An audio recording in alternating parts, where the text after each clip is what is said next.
Okay, so in this next section, we're going to specifically talk about Bronsted-Lowry acids and bases. I covered this video with the types of chemical reactions section. I'm going to go back to the notes from that section to make sure that we're okay with this concept of Bronsted-Lowry acid and base. So in AP chemistry, one of the things you're going to have to be able to do is identify from a chemical reaction which thing is the acid and base from the reactant side and which thing is the conjugate acid and conjugate base from the product side. So if I go back to my notes, in this concept we have what we call Bronsted-Lowry acid bases, and these, the acid base, are going to be my reactants, and the conjugate acid and conjugate base are going to be my products. And when it talks about donating a proton, it's really meaning the hydrogen ion.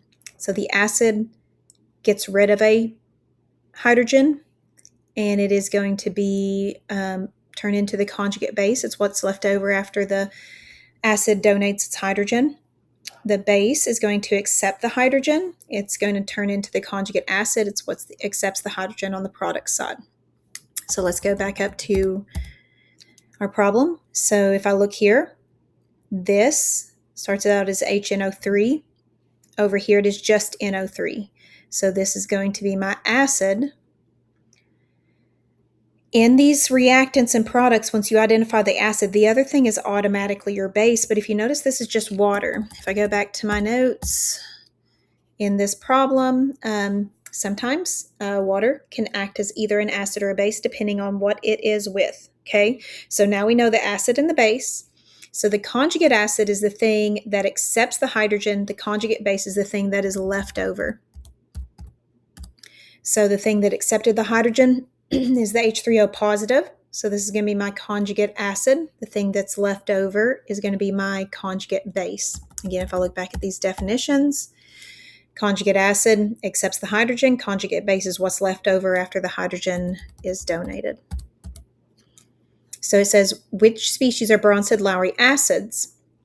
So this is meaning that both of these are going to be acids. So HNO3 and H3O+, which is called the hydronium ion. You're going to see a lot more about it when we get into acid bases chapter in Unit 8. Which species are Bronsted-Lowry bases? That's going to be water, because in this one water is acting as a base. And my nitrate ion is going to be the other one. What are the two sets of conjugate acid-base pairs? So that's meaning your acid, your conjugate base. So for this, it's going to be HNO3 and NO3 minus, and then H2O and H3O plus. So when it asks for the conjugate acid-base pairs, it's meaning this is the thing that donated, this is the thing that's left over, this is the thing accepted, this is what was formed. So these are my notes from where on my previous slide, I just broke it down. Again, anytime it talks about proton, it's meaning hydrogen ion. In these reactions, if a hydrogen ion reacts with water, it's going to form what we call the hydronium ion. And then my conjugate is going to be the thing that accepts the hydrogen on the product side. My conjugate base is going to be the thing that is left over. So these are examples of some multiple choice questions you might see on AP. So it says the Bronsted-Lowry bases in this reaction are represented as.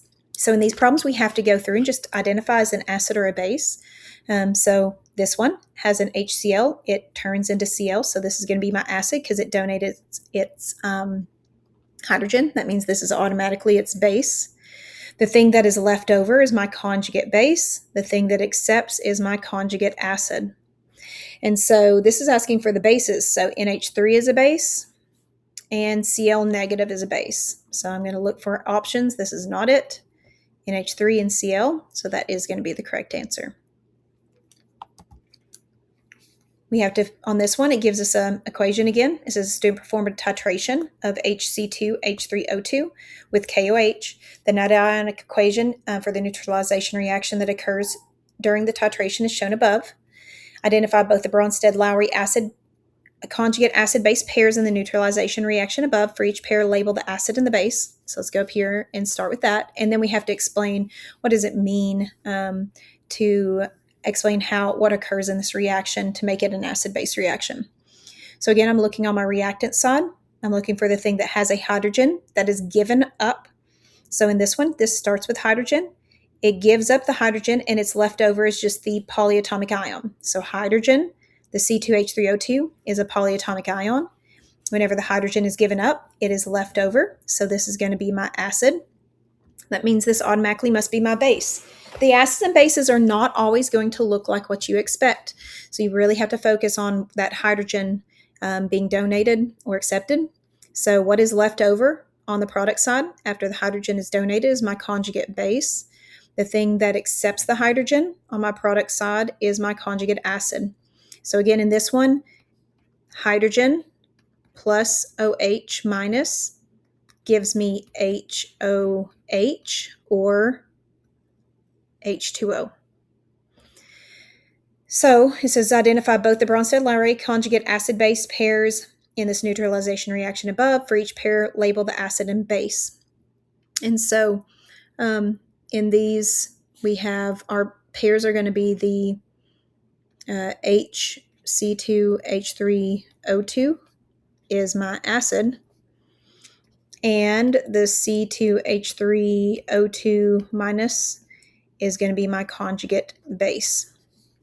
And then the other one is going to be OH minus is going to be my base, and H2O is going to be my conjugate acid. In terms of species in the reaction, explain what occurs during this reaction that identifies it as an acid-base reaction. So because the HC2H3O2 donates a proton,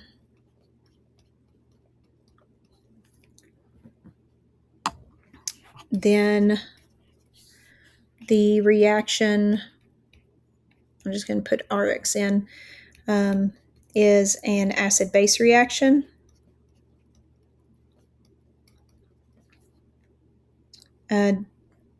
Based on the Bronsted-Lowry definition. Because in the Bronsted-Lowry definition, it is all about that donating the hydrogen or accepting a hydrogen, and that's what we see in this one. This one donated, this one accepted. It's just the transfer of hydrogen from the reactants to the products. In a previous video, I've talked about oxidation reduction. In those, the ion charges changes. That's not what happens in a Bronsted-Lowry acid base. They just lose or gain those hydrogens. Okay, so that is it for section 8. You're going to get much more in depth into acids and bases when you get into unit 8. This is an introduction section.